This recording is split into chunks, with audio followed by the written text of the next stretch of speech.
And upon us is another Sessions with Stef. Guys, as you can tell, we're back in studio. This is our studio now. How crazy is that?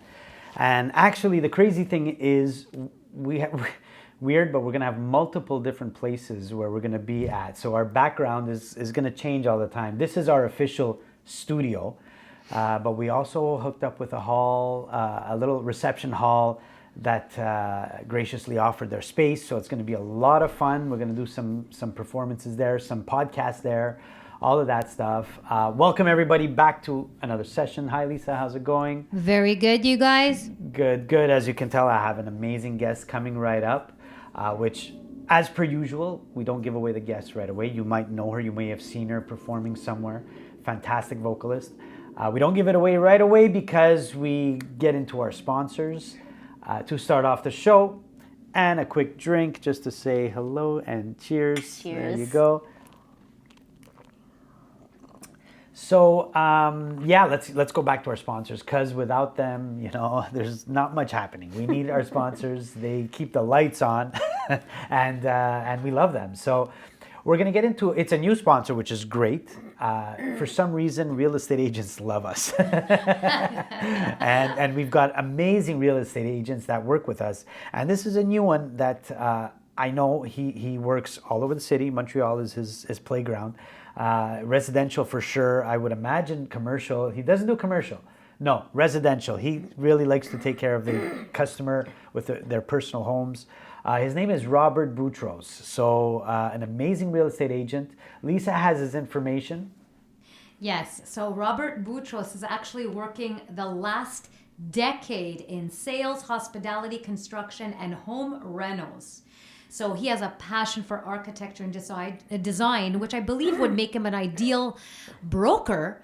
And he works for M Immobilier. And he's very efficient, seamless when it comes to his work, and very dedicated to his clients and the transactions. Renovations? He does renovations? Yes, Oh, he does. sweet. Okay, Yeah. wow. A real agent that can do it all. He worked there, so I Okay, guess great. he would be the main player to have on your side when it comes to Wow. home purchasing as well as selling your home. So he's very detail oriented, which makes him absolutely a gem to have in your corner. So Robert Boutros, he is a residential real estate broker with M Immobilier. 514-758-1412, mimmobilier.com. He also has Facebook and Instagram as well. Thank you so much, Robert. Wow, thanks a lot, Robert. Guys, real estate agents, we have them all here. We got photographers, real estate agents, we have beer, we have restaurants, we have a lot of different sponsors, and we love them so much. They're amazing. But now we get to what we do. We talk music. And as you can tell, we're still not, the booze hasn't hit in yet. Because usually, I'm laughing a lot more, but we're going to get there. We just met a couple minutes ago. Yeah. So I saw her on Facebook. I checked out her album. Sounded great. I love her style. Great singer. So I'd like to welcome to the show Mona Lissa Chanda. Thank you so much. Thank you so much for coming. And now, we're breaking the ice. We're getting to know each other. And by the end, we're going to have jokes coming out. And, we're going to be laughing and talk about, weird shit that happens on gigs and stuff like that. But I want to get into your career. So singer-songwriter. From what I can tell, jazz is kind of like, I don't want to say hardcore jazz because it's more like jazz pop from what I, like a poppy jazz, almost like, what's her name, that singer? Don't know why, Nora Jones. Nora Jones, yeah. Like in that style of music, would you say that's comparable? I would say, yeah, that is comparable. Like I hear funk as well. Yeah, absolutely. Like I hear, the riffing guitar player with, funky guitar and a lot of vocals too. So your inspiration, like, is it just you putting elements of different styles of music into your music, or did you grow up listening to a particular style that you fell in love with? It's interesting because I'd say my earliest inspiration was jazz and listening to jazz standards of the 30s and 40s, some of the great iconic vocalists, Ella Fitzgerald, Billie Holiday, Sarah Vaughan, etc. Okay.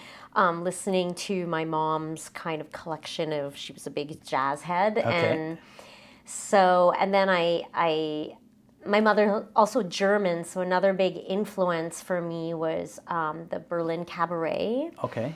And I think like that influence definitely permeates my work, and that there's something of the theatrical in my work, and there's a lot of storytelling, which is sort of very key. But yeah, so jazz was like my earliest inspiration, but then I also did later on become interested in other genres like classic soul, R&B music, blues. So those influences became quite strong for me as well, and I'm inspired by artists that are able to take those influences and yet create something contemporary with it. Artists like Nora Jones or like Amy Winehouse. Sure, yeah. Stevie Wonder, maybe. Stevie Wonder, maybe. Yes, Sade. Oh, yeah. I'm very inspired by that. So. Okay. I'd say I take a page. Who's the from one those artist that you like? If you had to listen to one artist, you're on an island, you got to grab that one album, let's just say, or that one record, which no one listens to records anymore. Well, actually, a lot of people do. Yeah, that's. It's a tough one. We start off with a bang. It's like we hit you with the hard questions right away. Yeah. I would say.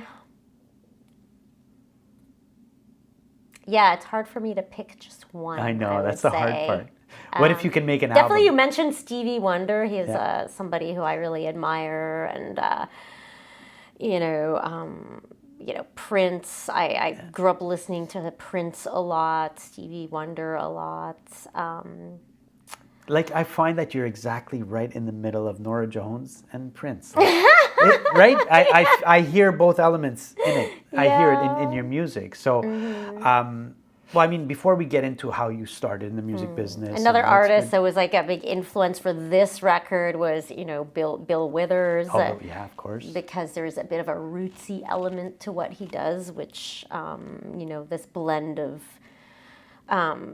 blues sound and R&B sound, but also kind of very organic and a little bit rootsy at the same time, which I think I was captured on this record. Are you a Sarah Vaughan lover? I absolutely Okay, I was going to say, yeah. She's definitely was one of my favorite talking jazz about vocalists. rootsy, she's got that, I don't know, I find she has that a little bit of that raspiness, that it feels rootsy. I don't know, it feels to me a little bit more soul than, let's say, other jazz singers, I guess. Yeah. I feel that. I really loved also, who else? I mean, Sarah Vaughan, I absolutely adored her voice. Dinah Washington was a singer that really inspired me. Etta James, of course. Of course. So, there's so many great vocalists and songwriters that inspired me over the years. Okay. Whitney Houston was someone who also I idolized a lot growing up, and she's the one. If I had to pick one, it would be Whitney Houston. Like, there's something about her voice that that's the one that gets me. Her Laura Fabian, or like to sing a power ballad for some reason. Those two, like, they get me here. It's like, I don't know why, but anyway. Okay, so you came out with an album recent called Queen of Games. Yes. When did it come out? I think you had an album launch not too long ago, if I'm not mistaken. I did. The album launch party was on the 12th of April, so this was a week ago at Casa del Popolo. Less than a month ago. Yeah. From when this comes out. Yeah. Yeah. Something like that. Okay, and how did that go? It was amazing. Yeah. It went great, and especially considering I'm an independent artist, I'm building my team and I'm expanding my team, but a lot of the legwork is done by me. Like every artist, that's the game today. So a lot of the tireless promotion of the project and getting people out, but I've been very active on my social media, and I must give credit where credit's due. I have a great publicist and radio tracker who have done an amazing job of getting the word out and getting press. Great. But again, on a local level, just getting people out, and It's not an easy thing. it's not easy, but it went really well. There was quite a bit of turnout. I mean, it was a full house, Beautiful. and my band did not disappoint. I had some amazing musicians. You can give them a shout out. Who's on Yeah, well, the shout out, I mean, there's a lot of shout outs. I mean, so the album itself was, it was produced in collaboration with a well-known local singer-songwriter producer named Paul Carniello, who you might know. He's releasing his 20th solo album this year. Wow. He's very prolific. He has a studio called Upper China Studios in NDG. I think I've heard, yeah. Yeah, and so I came, as the principal songwriter, but he did all the arrangements, the recording. He played all the instruments. All the instruments? All of them. Oh, shit. And then he wrote some really catchy guitar hooks as well for some of the songs. So a big shout out to Paul Carniello for his fantastic work as a collaborator on the record. Okay, really cool. And then at the show, Chris George on lead guitar, Frédéric Ferland on rhythm guitar, Pierre Harry on bass, and Harvey on drums. I don't know what his last name is. He's just call me Harvey. He's amazing. Perfect. Yeah. Perfect. So, it was wonderful. And opening act is a very good friend of mine who's also a talented singer-songwriter. Cool. Her name is Kimberly Bourgeois. Okay. And she did a lovely opening acoustic set. Oh, cool. That's fun. Her guitarist, Scott Diffie, who they really started the evening with They warmed up the style. crowd. They got the crowd ready. Yeah, amazing. Oh, really cool. So, it was a great event, and I'm very happy, very excited about it. Yeah. Good. Well, I love to hear that. Those are good stories. Another little shout out I'll say is also, although I'm the principal songwriter, I did have a lyricist that I collaborated with on 2 songs named Christopher Shawbell. So shout out as well to him. Are you originally from Montreal?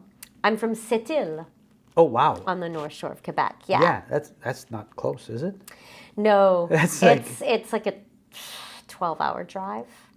Mother trucker, yeah, wow. It's very far up north. I haven't been there in years because my parents moved to Montreal after my dad retired from the mining industry job that he had. There you go. That explains it. But it was an interesting upbringing because I'm the daughter of immigrants, so I'm first generation Canadian. My father's from India. Unfortunately, he passed away last year. Oh. He was from India, an engineer by training. My mother German. And wow, that's not very often. You don't see that very often. Yeah, very unusual. In Sept-Îles. Yeah. They met in Germany, came to Canada, stayed in Toronto originally, but then, my dad got a job in the mining industry, so they relocated up north. Sure, yeah. So it's a very interesting, eclectic upbringing. So you did your schooling mainly in Sept-Îles, like high school too? They have a high school. Yeah, they do. Yeah, they do. Yeah. So I did my elementary school, high school, even my CEGEP. I did up there. Yeah. Oh, that's really cool. Yeah. That's okay. And then, so you were an adult, like when you came here, you were like 20... I was in my 20s and came here Culture to shock? University. I was so excited to be in Montreal, actually, because I felt, being in a small town, I craved some more stimulation and cultural experiences, and so I was really excited to be in Montreal. Montreal is the perfect blend, I find, of so many cultures. Yeah. That if you want that extra experience, like for sure. There's so like Toronto's more or less the same as well, but like my wife's family's from Saskatchewan, and sometimes I'm there, and it's there's a lot of cultures, but it's it's still not as, I want to say, colorful as Montreal is. It's obviously better than it was years ago. So Montreal would be the perfect place to get that. I don't want to say culture shock, but to experience so many different cultures. Yeah. I think we got a European flair with everything in it. I love it. I love that's Yeah. that's what I love the most about Montreal is that It's got a bit of a small town feel. Yeah, It's a yeah. walking city with that European sort Kind of of, flair, yeah. but at the same time very cosmopolitan and So did you rich party a lot in culturally. Montreal? Because we were known as the party city. Did you Yeah. get here and Oh start? my goodness. Yeah. I Okay. went through my partying phase. Yeah, oh, that's awesome. Absolutely, and it was something for sure that I had to experience, and it was great though because also just exposure to a lot of great music and Sure. artistic scenes in Yeah, the city. It was really absolutely. inspiring for me. And really Okay. motivated me creatively as well. So musically, did you start out in Sept-Îles, like, taking piano lessons or guitar lessons or something like that? Or was it later on in life? Did you fall in love right away? Was it on the back burner till...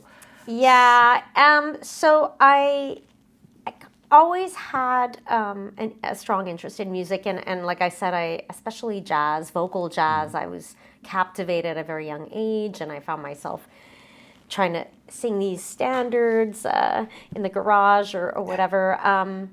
But coming from a small town, there wasn't a lot of arts education or encouragement, and so it was a little bit more.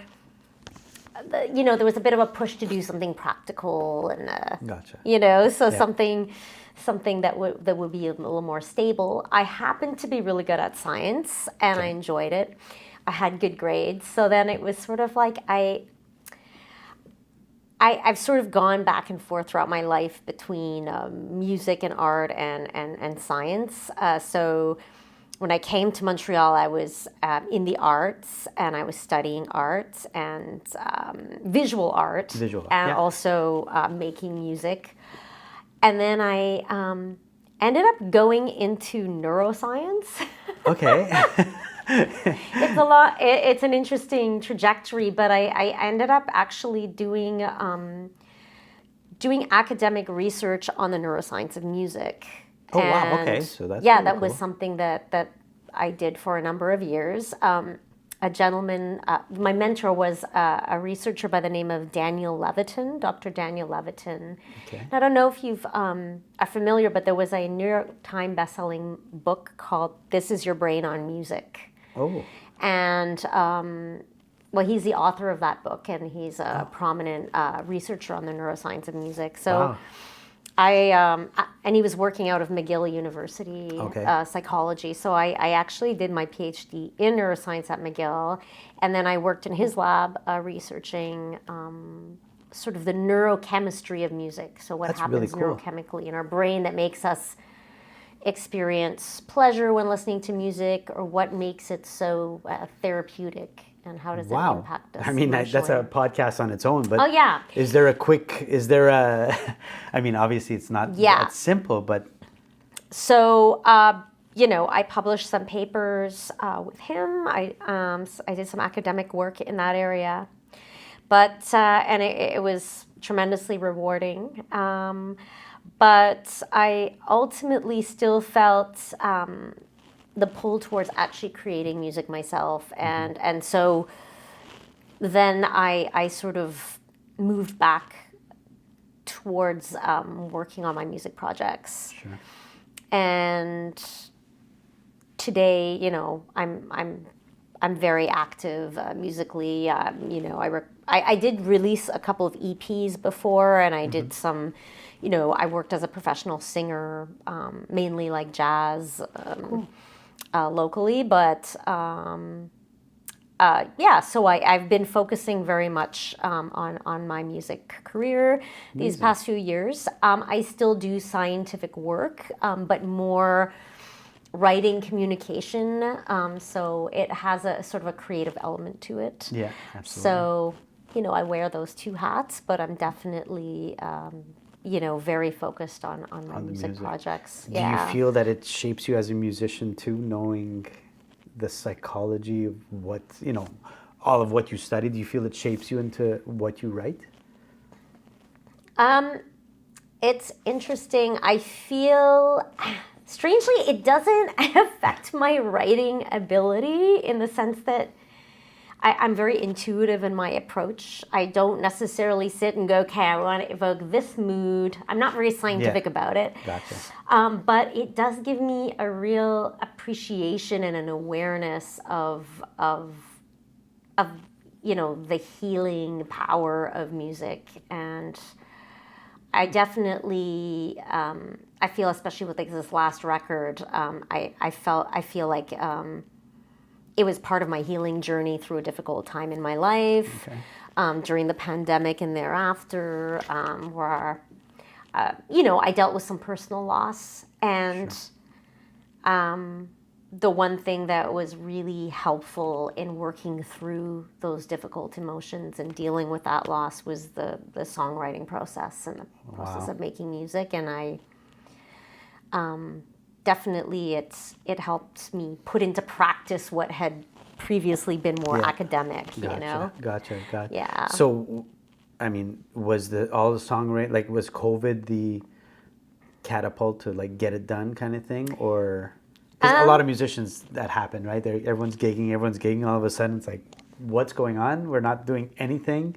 So let's do a project, let's write, got to do something, right? Was that a...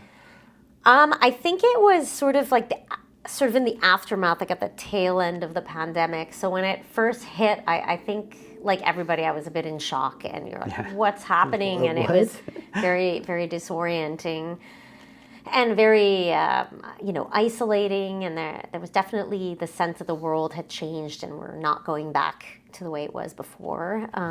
Not exactly, you know. Yeah, not exactly, yeah. And I think, with it was sort of, I was in a long-term relationship that, we sort of realized, like a lot of couples. Yeah, what, every day? You kind of, you spend a lot of time together, and maybe sometimes you move in different directions and realize, well, maybe this has run its course. So that happened.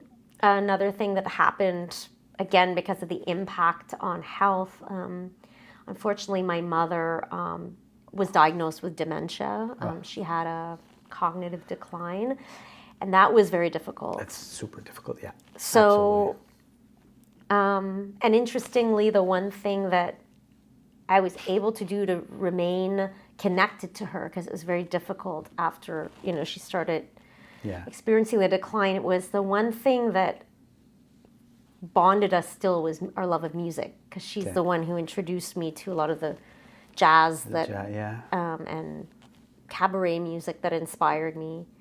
So I was still able to, play her favorite jazz songs and see a reaction. See a reaction. So did she, if you don't mind me asking, did she is that the one thing that she always remembered, or were there times where it had no effect? So for a time, I guess when things were not so far progressed with her, she was still able to recognize the songs and even hum a little bit to them. Wow.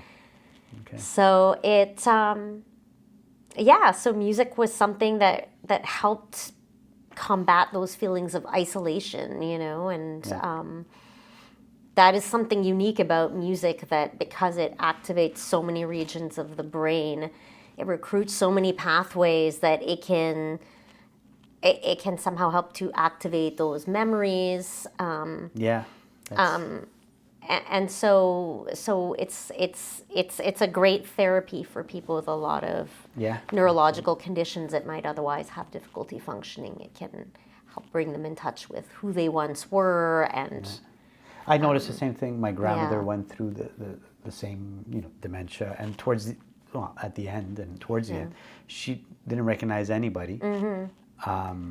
Always happy though. She was always happy. But we always used to sing one line of a song, and she would always finish it. She wouldn't know who it was. If she would just hear it, and she would finish that line, even though she knew nobody. It's all family, but she had no idea. And who are you? And she would ask a million, who are you? What are you doing here? Why are you sitting next to me? Right? And then all of a sudden I would sing a little line, and it was in Italian because she was Italian, and she would sing the rest of that line.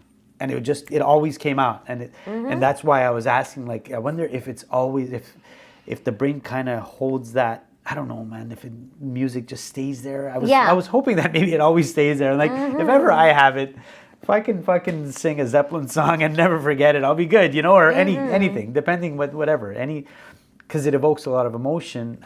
That's it, like in those sort of autobiographical memories, Yeah. because we have, it's sort of like the soundtrack of your life. There's so many memories associated with it. that, So yeah. when someone who maybe has Alzheimer's, dementia, if they can hear music that reminds them of, their past or a certain memorable time in their life, then it can definitely help them to reconnect with who they once were, Yeah. and so it can be very I did that with my beneficial. dad. My dad's an accordion player, and he used to be really. I mean, he can still play, but Yeah. he's 82 now, so everything hurts as he's playing. He can't really play anymore.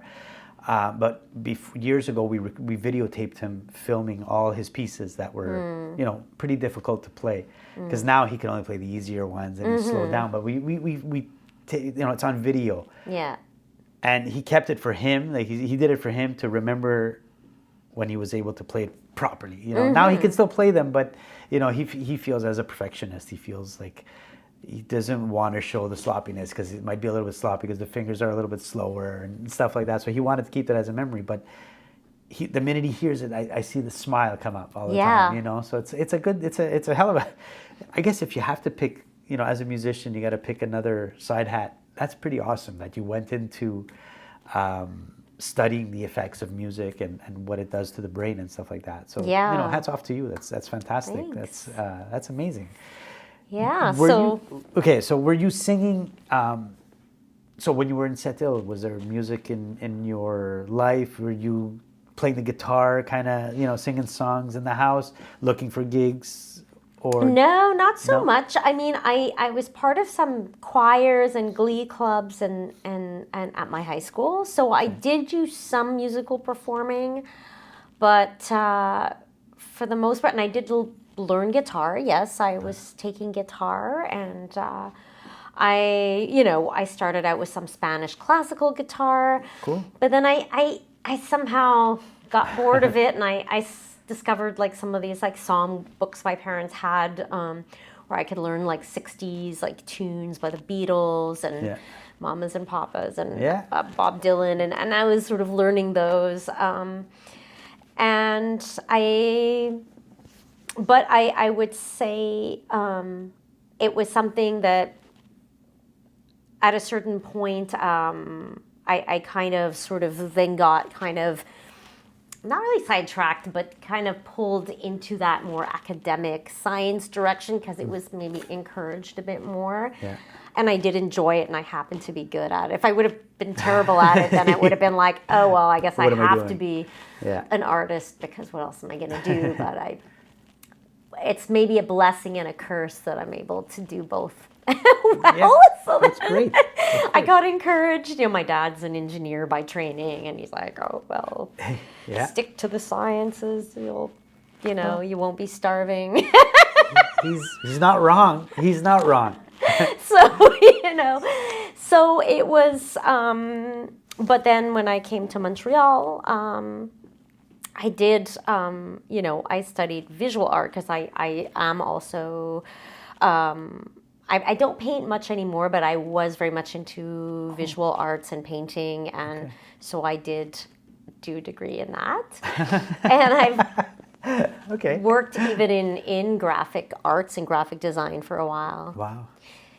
And it's such a weird story, but the way I ended up getting into the neuroscience of music was very strange, in that I had the artistic background now, and I had the science background, and I thought, oh, why don't I go into art therapy? Okay. Well, I was trying to merge the two somehow, and then I thought, art therapy, but it's a very hard program to get into. It is, yeah. And so then in the meantime, I was taking psychology classes in undergrad, and I was in a couple of neuroscience classes, and I'm like, this is really interesting. Wow. Okay. And by some weird fluke too, my two mentors were brilliant neuroscientists. I had three mentors. One in undergrad, one when I was doing my PhD, and then Daniel Levitin in my postdoctoral years. All three of them are amazing musicians too. Okay. So I felt like this kinship there, and Yeah. There's something and there is a there. creative element to research too. I mean, and so I think it sparked my interest. So yeah, it was a period in my life, and definitely I'm grateful to it. You know, Of course, and shaped you to where you are today. for sure. exactly. 100%. Yeah. So, Queen of Games. Yes. That's the title track. A title track and the album. And Yeah. the album. Okay. Well, you know what? We're talking. I've Yeah. mentioned it a couple of times. I think they should hear or see. Is there a video for Queen of Games? There is a video. There is a video. So you know what? We are gonna show it Yeah. right now. So let's take a look at Queen of Games, Sure. and then we can go and talk about the album. Absolutely. That would be fabulous. Awesome. Yeah.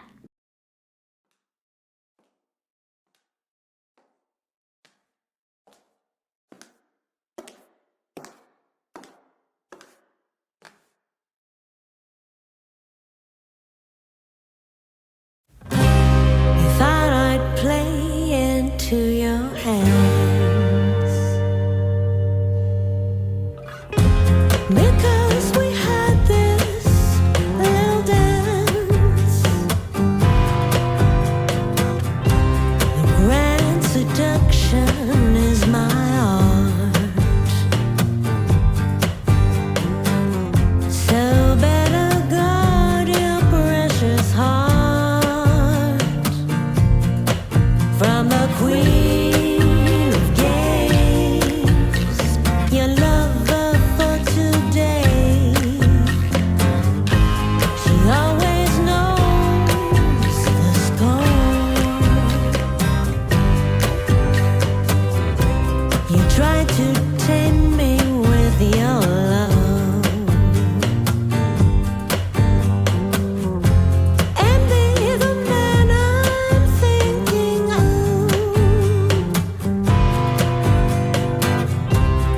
You're just another hunter's mark, so better guard your precious heart from the Queen of Games, your lover for today. She always knows the score. Let me be your fantasy, just like a dream, so free. Let me be your fantasy, just like a dream. I am not real. My love is bound to bring you down,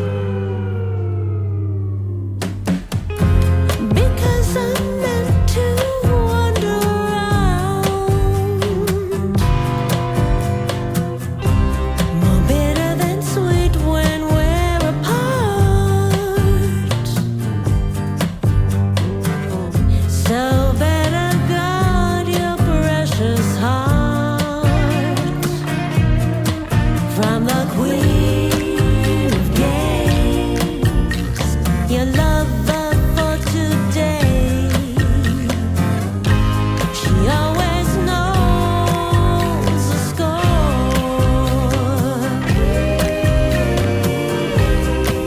She's a Queen of Games, the one who got away and left you wanting more. Still leaves you wanting more.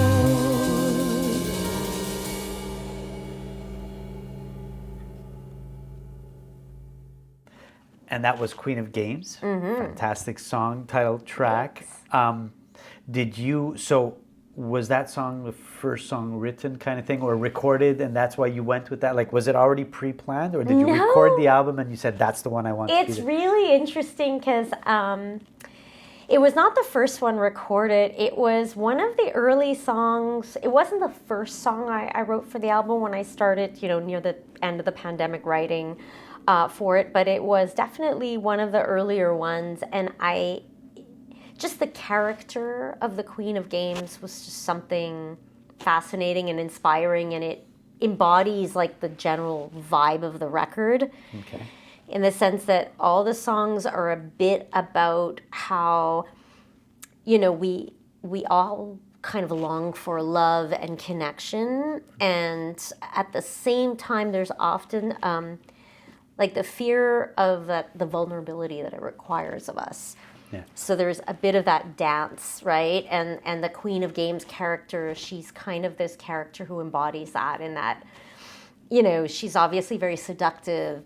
She's constantly surrounded by men. She's, but at the same time, you don't really know her. She has a certain fortress around herself. Okay. So that's sort of where self-protective mechanism.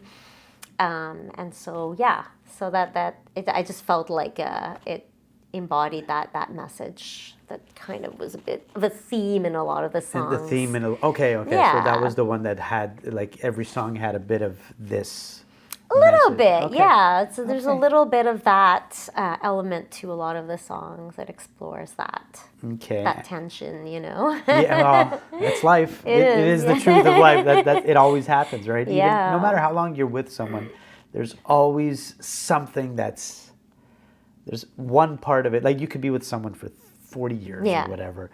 There's always one with every person, and it's a different thing, but there's Yeah. always one thing that, even though I've known this person for so long, this is just like the one thing I want to not keep for me, but I want to protect Yeah. myself. I always find that it's odd, Mm-hmm. but it is true.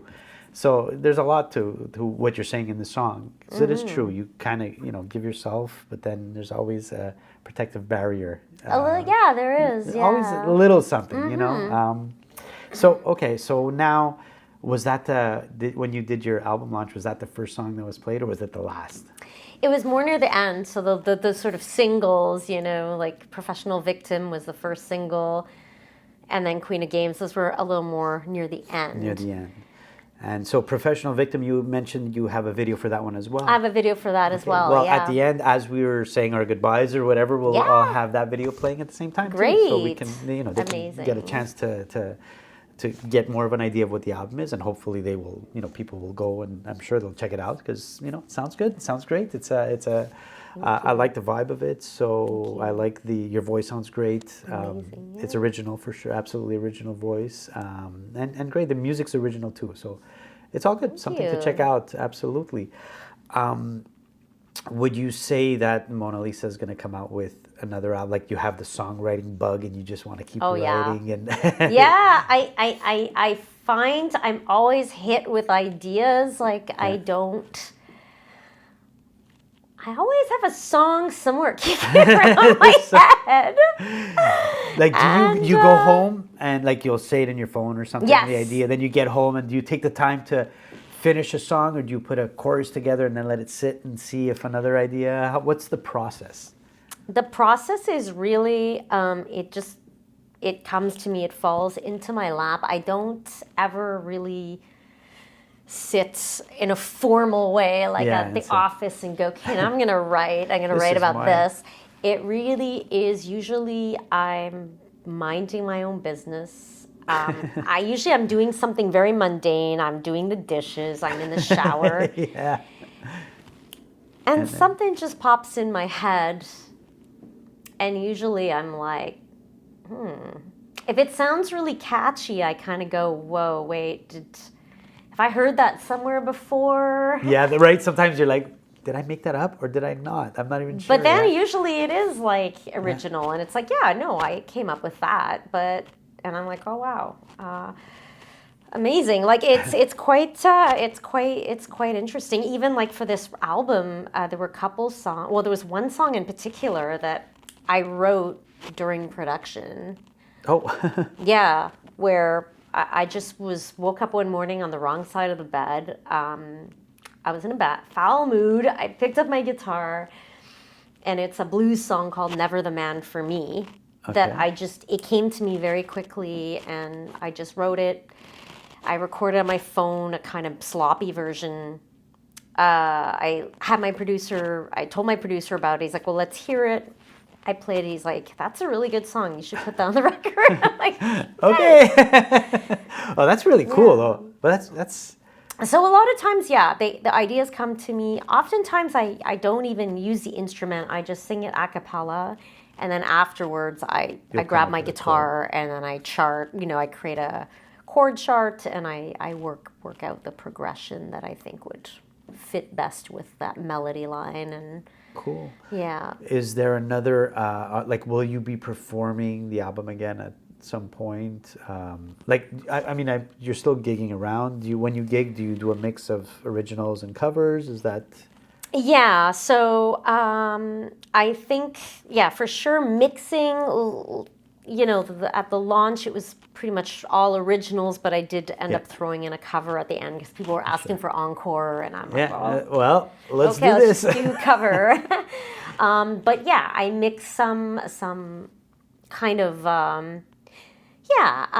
sort of like the sort of lounge pop type stuff, like we were talking about, like Amy Winehouse, Tracy Chapman, Sade, this sort of thing, or some classic soul R&B stuff, Aretha, Dusty Springfield, so. And then you sprinkle in an original here. Yeah, so I do mix in some covers with originals.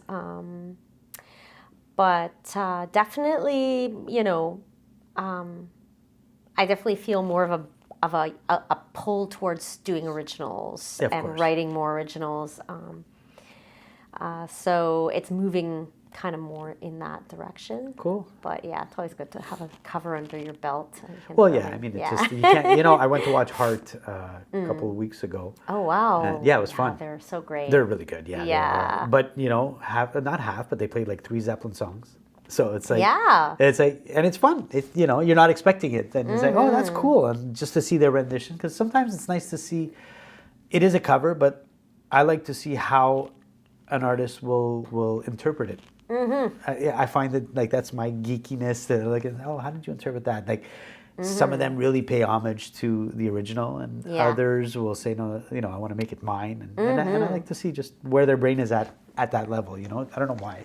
Yeah, I think that's something definitely. A lot of the gigging I've done in the past few years has been, a little bit, and this being a musician, a gigging musician, who sometimes you just have to do a wide repertoire of songs.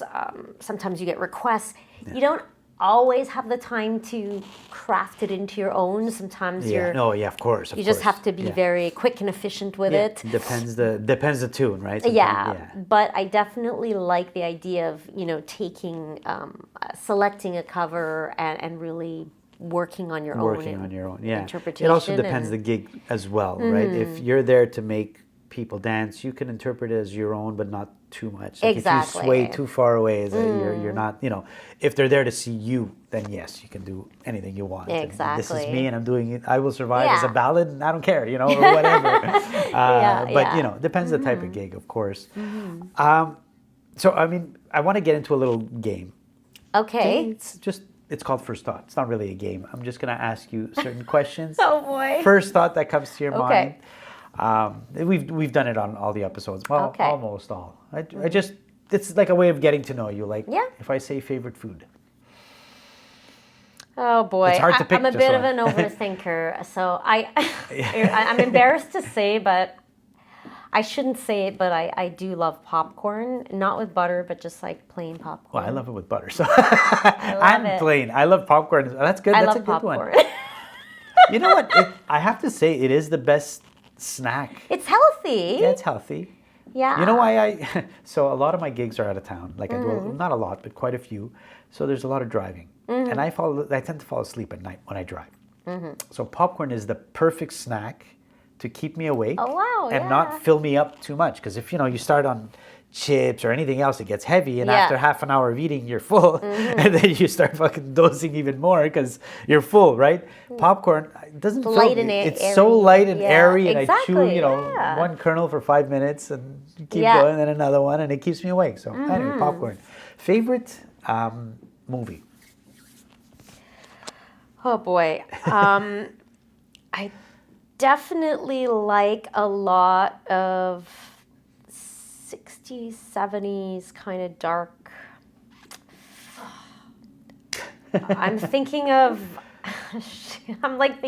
really. The Birds by Alfred Hitchcock. I love Hitchcock. I can't say a favorite, but I really like kind of dark 70s, like.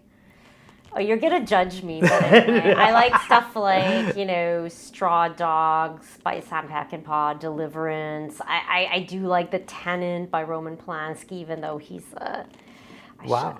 I like that kind of very dark. I like a lot of the Tennessee Williams adaptations with Marlon Brando, like Streetcar Named Desire, wow. Fugitive Kind. Dark social commentary, 60s, 70s Wow. style. Cool. Oh, Okay, that's you too. that's a I love that new, and stuff, we never got that. Like usually we There's a got movie like called Ladder. like The Pawnbroker with Rod Steiger that I liked a Wow. lot. It's all Okay. Older I like it films dark. are good. they are. Yeah. They are. Yeah. I can't. There's somebody amongst us three I've made a who joke or two. completely disagrees with that Well, fact she- because we are. What's the proper word to use? She once in a while she'll say like, "Oh, I was watching a 1940s flick," and I was like, "Well, can't you watch something new?" Like, and I make a joke. He makes fun of I me. do, just because. You know, it's the Yeah. vibe. I'm just bugging, but no, that's cool. Okay, so now we're gonna go on to a little bit harder questions. Okay.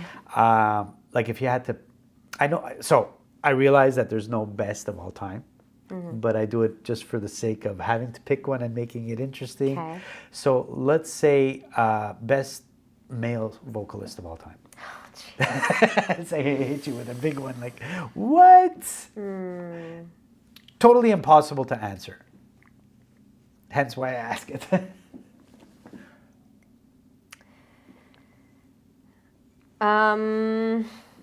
Best male vocalist. Like, are you a silky singer for male vocalists like Luther Vandross? Do you like more a power dude? Do you like a Philip Bailey that, you know, can really go high? Do you like more of like a crooner, you know? I do like crooners. I Frank mean, I love Sinatra, Frank yeah, Sinatra. I right? do love Frank Sinatra. And then, you know, in the rock side, you have to like, you know, Freddie Mercury, of absolutely, course. It's hard to pick one. That's It for is really hard, but trying to think who else. It's totally dependent on mood. Depends a lot on of course, mood. yeah. But Like I'll put 1 minute I'll put Zeppelin, next minute I'll put Cannonball Adderley, next minute I'll put a Yeah. salsa song. So I just had like on shuffle. I was listening to like some like funk and soul from the 70s, and then surely like Earth, Wind, and Barry Fire. White Barry came on. White, I'm like, yeah. I'm just. Barry You White's can just have great. like a spontaneous Yeah. orgasm, like listening to his voice. You're just like, He's- damn. You know what I mean? Absolutely. I don't know if you have to be in the Yeah. right mood, but Yeah. you know, Yeah, it's Marvin Gaye. Marvin Gaye is- Stevie Wonder too, amazing vocalist. he's too. high. I He's- think we don't realize how high he can sing. Man, he can sing high. Yeah. Marvin Gaye, I think, is like, yeah, I love Marvin Gaye. Jeff Buckley, amazing. Sure, yeah. Okay. Yeah. What's been your favorite live show that you've been to? When I saw Prince at the Bell Center, and that was That's got to be awesome. a couple years Yeah. before he passed. It was a surprise concert that he just announced like Yeah, 2 like days I before. heard that. That's right. And he played for like hours and Was it just on the hours. piano? No. No, it was a full band. Full band. And Rhonda amazing was there. band. And it was a really, You know, the bass player's a Montrealer, Rhonda Smith. yeah. Yeah. And I just remember it was a really transcendent experience. Like Okay.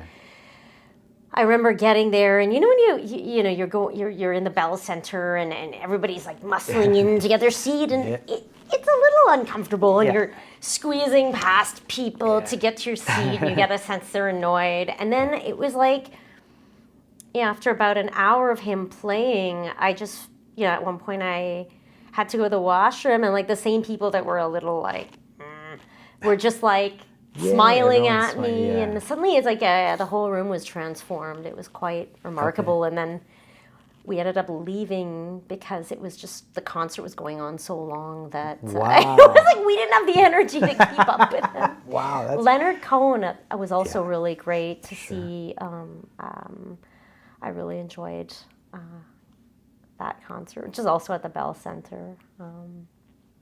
I remember those being. Did you ever think memorable. of like? Did you ever do or think of musical theater at all? Like a play or? I never thought of doing musical 'Cause theater. I but, see you. I don't know why I see you doing. Well, you musical know theater. what I've wanted to do, and it's kind of on my bucket list, but is doing something kind of like doing some cabaret, Berlin cabaret, and doing that repertoire, the Kurt Weill repertoire. I love it, and there's so many songs where I go, I would love to do that, like a song like Surabaya Johnny. It's just such a beautiful story. It's beautiful songwriting, but it's a big challenge, because then there's also the question of, well, do I do it in English or do I try my hand at German, which I'm pretty rusty at. You speak German? Like I would imagine.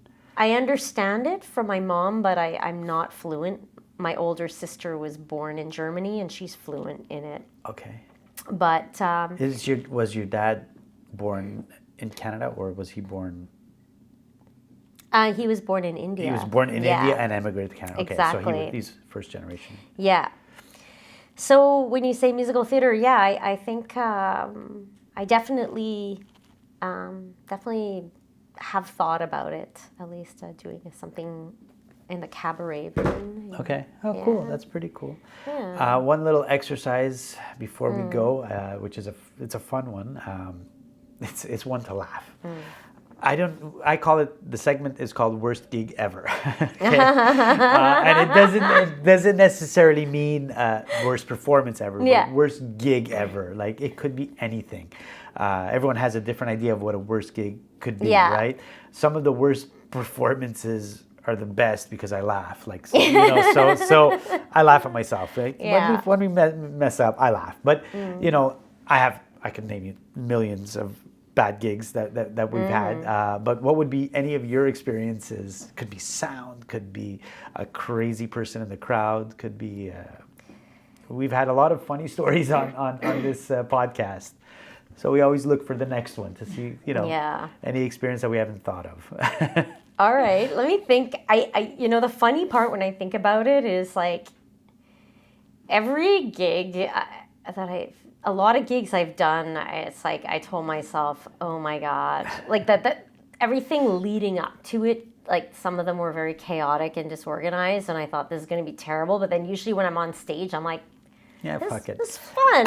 We're here now. Let's have a good time. I'd say probably one that I found kind of challenging was at this dive bar out in. It's not really that divey a place. I feel I shouldn't say that. I shouldn't slander it. It's a nice place, but it closed down. This place called, I don't know if I should name the place. It's up to you. You don't have to. I won't name it, Okay. but it's kind of in the east a little more. Has a bit of a dive bar feel, but it was a nice spot still. You're so nice. You're like you're trying. I've said shithole many times. Like I've played in a lot of shitholes. But anyways. Yeah. Okay. I just remember. There was some woman in the front who was just kept kind of like whistling and catcalling me, and it was just throwing me off. And I remember but she was doing it in such a way, it was just very disruptive, and I flubbed my lyrics a few times where I just got lost. I was like, I don't even know where I am in the song, and then we're just a lot of drunk people yelling. Yeah. yeah, I remember that being a little bit like stressful at the time, but you know, I don't think anybody noticed because everybody was pretty So drunk. drunk. But I don't know. I think I noticed and it annoyed me, but I don't think anybody else was too Gotcha. bothered by it. I'm gonna give a little, whoever watches. This is I hope they don't recall this because I'm terrible at lyrics. So I'm gonna give you my trick. What I do, it's not give you my trick. I know you know the tricks, but I never remember lyrics. Never. I'm not much of a singer. I don't sing like I have sung lead by necessity, like to give. So a you're break. like mainly on guitar play? I'm a piano player and a drummer. Okay. So I play both, but I do backups. Backups, I studied, yeah. I studied the McGill Conservatory, so Nice. I know my harmonies, and I can definitely harmonize. So the corporate band that I play with, there's 3 vocalists and then myself on piano singing, and I never remember lyrics. Like I do backups all over the place, but the lyrics I have fucking no idea. I know the notes, but I don't know the fucking lyrics. So 3/4 of the time, the people like the band laughs at me because I'm singing the song. And I don't know the lyrics. I know the notes, and I'll just like mumble. But I put my lips behind the microphone so no one can see my lips. And everybody knows that I have no idea what I'm saying. Yeah, but they yeah. all, whenever they glimpse and they see it, then they start laughing. And I fake the shit out of all the lyrics. Whatever. It's fun. No one knows unless You get the notes right, just the words could be just anything. the words or kinda. anything. It's just Well, there's so many pop songs, where a lot of pop songs where I didn't even know what the lyrics were because whoever's singing it just kind of mumbles it, and you're just like, what are they saying? Well, I play in a Latin band, right? We play salsa, and so I play with my brother. And in salsa, there's a lot of coros. So basically, the backup singers sing a line, and then she does an ad lib. It's kind of like jazz, but like trading kind of thing. And so a lot of times we're doing a new song, and my brother's one of the backup singers, and I'm the other. And so as we're playing, and I just learned it, I'm playing it, and he looks at me and goes, "Okay, I'll do the one, you do the 3." But I never know the word. It's in Spanish too. Just whatever comes out. And he looks at me and goes, "Okay, it works." It works. It works. They can't tell, but anyways. But actually, you reminded me. I had a worse gig story. I love Actually, it. That's what I want to hear. Tell me. I hope he's not watching this anyway. But I launched an EP this was a few years ago. That's actually some years back, and I was working with 2 guys on it. And one of the guys who helped with production was backing me up on keys, and then the other guy just showed up to the launch to support. And let's just say he was sort of a little out of control at the gig, and kind of like, at first I'm like, what is going on with him? And it was really disruptive, actually. Oh. And it turns out that, he had changed his psych meds, and then I guess he wasn't supposed to drink at the same time. So it was a mixture of something. Yeah, and he was a little out of control, and then the keyboardist, who's kind of his collaborator, started like screaming at him, and it was a huge drama. During the show? I think right after. You idiot! Oh, shit. Anyway. And it was like a big drama. So that was awkward too. Okay, yeah. Especially being the third person, you just like standing like, oh boy. I'm just sort of trying to, be like neutral. Or, It's okay, we're good. Let's go in the back and discuss this. Yeah, I gotcha. So like a few, those were like the 2 awkward gigs that I've had. Happens. Oh, trust me. It happens. I'm sure there's like worse stories. Oh God! New Year's Eve, there was a humongous brawl of like tables and chairs flying, like fights. While you were singing, while we were performing? on stage, yeah, we were on stage, and so the stage was here, the dance floor was here, but the bar was right next to and a fight broke out at the bar. Oh my God! God! And it was just like dang, dang, dang, dang, dang, and then all of a sudden, our table where we were, like it was next to us. People landed on it, and the table came down, and fucking you hear breaking, and women screaming, running out of the hall, and I was like, "We're playing." Could you like change the music to sort of like? We grabbed because it got pretty rough. Oh, so you we had just to like grabbed, step in and grab the sax, grab the personal instruments, and get the fuck out as much as we can. And it was the earliest New Year's Eve I ever got home, so that was fun. 12:40, I think we were home. I was like, "Oh, this is cool, better than 3 in the morning." So where can everybody find you? Where can are your updated shows? Yeah. So, well, the easiest place to find all that information would be on my website, which is monalissamusic.com. Lissa with 2 S's. So MONALISSA music.com. You can also find me under Mona Lissa Chanda on Instagram and Facebook, and I tend to plug my shows quite a bit. Okay. Obviously, your album can be found on Apple Music, Spotify, all the platforms. YouTube. I mean, I always encourage people to, if they want to support me, Bandcamp, you can always Oh, donate. cool. Yes. But it's on Spotify if you want to go that route, or Apple Music. So it's iTunes. Bandcamp, right? Bandcamp, yeah, where Okay. you can actually donate and purchase donates. But it is on Spotify, Apple Music, all the streaming platforms. So Amazing, your amazing. choice as well. Bandcamp. Go on Bandcamp. We got to support, especially the local musicians. We got to keep it alive here in the city. It's yes, we need. It's so hard for independent artists to make some money and to how expensive it is to do an album. Oh yeah. It's expensive. Oh, for sure. So it's as a music lover, it's great to have all this free music at our fingertips. But it's still not the best thing that No, strangely enough, radio is still a better way to make money, especially if you get in the satellite radio Yeah, for sure. route. But yeah, for sure. Hopefully, at some point in the future, streaming will change. But Something. until then, I don't we think don't so. hold. We won't hold our breath for it. Exactly. The payouts are. Well, I'd like to thank you so much. I really love your stuff. It's fantastic. Well, thank you so much for inviting me. It's a pleasure. It's nice to meet you. It's great. Maybe we'll run into each other at a gig, or if I think I'm following you now and stuff. So and I'm going to follow you. So when I see a show that is available, we try to make it out. Great. I've said that like a million times. I'm always gigging, but I try. I try to. I think who did I go see? 1 or 2. I try to make it out to everybody's because I love going to shows. Oh, I yeah. love it. I love it. I love it. It's me just too. scheduling gets. But anyway, it is what it is. So thank you so much, Yeah, Lissa. thank you. So much. Thank you. I didn't really do much, but thank you. You're pressing buttons there. It was You're doing- entertaining. You have a Yeah. lovely smile. There you Oh my go. God, thank I can't you. see. These lights are like blinding me. But, It's not the lights. You just can't see. Thank you. we're gonna play your the other video. We're gonna play it as I'm gonna say goodbye, and then we're gonna play the video. So, guys, thank you so much for watching Sessions with Stef. You can subscribe on YouTube, Apple Music, Apple Podcasts, Spotify, all of that Google stuff. Podcast. Google Podcast. Google Pod, yeah? I didn't even know. Okay, good. That's a good. Of course, also our sponsors. Thank you so much, Robert Boutros, and all the other ones that always sponsor. They keep coming back.